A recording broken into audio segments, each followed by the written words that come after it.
My name is Dr. Allegra Stewart. For many years I served as a professor of English at Butler University. I also did my undergraduate work on the Butler Irvington campus, graduating in 1921. My time as a student at Butler began in the war years. The men who did not enlist held evening military drills on Irwin Athletic Field.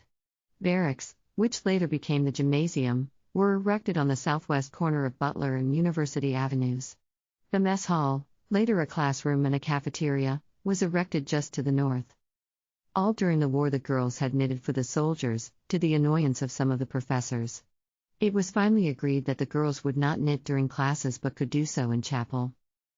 When I recall the Irvington campus as I knew it in 1918, I see a green carpeted wooded area.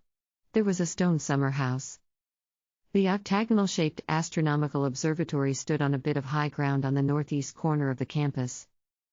The red brick administration building, dating from 1875, was an imposing symmetrical structure 3 stories tall, crowned by a belfry and 2 turreted wings. Besides the administrative offices, it contained 18 classrooms, as well as meeting rooms for the Literary Society and the YMCA.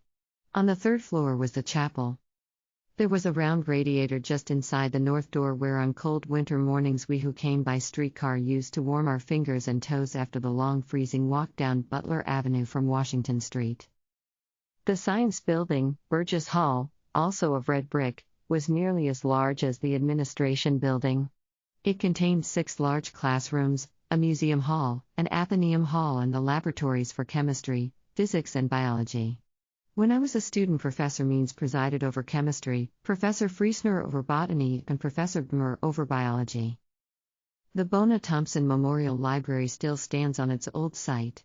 In 1918 it was a handsome stone building, housing some 16,000 books, according to the catalog for that year. The ride to Irvington from the north side of Indianapolis was a long one for us commuters. Someone once calculated that in 4 years she had traveled 12,800 miles by streetcar, going 8 miles twice each day, 40 weeks in the year. A few people had automobiles, but most of us caught the 725 at Delaware and Washington streets, if we were to be on time for an 8 o'clock class. Chapel exercises were usually presided over by President Thomas Carr Howe or Professor Jabez Hall, the professor of theology, and a patriarchal figure on the campus. Every semester we listened to addresses by faculty members, such as Professor Johnson, the head of the mathematics department, or President Paul of the College of Missions, and always there were returning missionaries. There are stories of alarm clocks being placed behind the pictures of our venerable founders and time to go off at 5-minute intervals during chapel, but during my years nothing of this sort occurred. Weather permitting, the commencement was held on the grounds in front of the Women's Residence Hall, where bleachers were set up for the graduates. It was followed by the alumni picnic, served on trestles in front of the administration building with a great barrel of ice cream presided over by members of the faculty. Statistics for the school are interesting. In 1910, the fees for 3 12-week terms came to $48.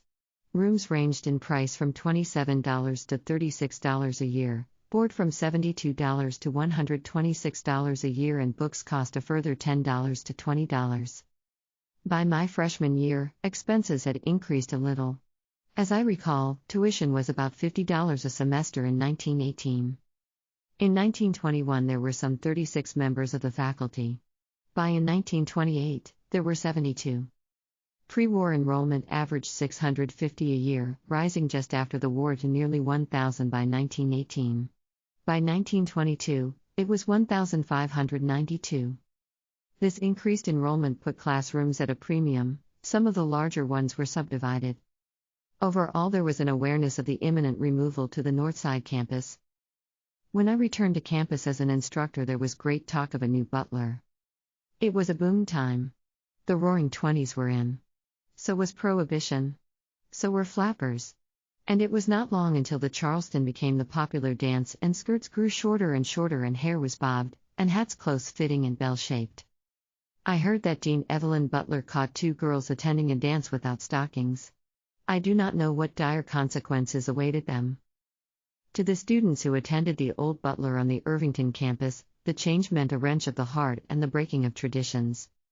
We had strolled along the winding streets of Irvington, attended dances at Moores Hall and parties at the College of Missions and Downey Avenue Christian Church, and had been entertained at the beautiful home of President Howe on North Audubon Circle and in the homes of many members of the Butler faculty.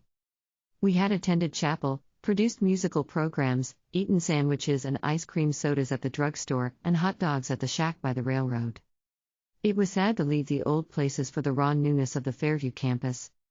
Irvington was a community and Butler was its center, or so it seems to me as I look back. I believe that it is only fair to say that both lost something when they were separated.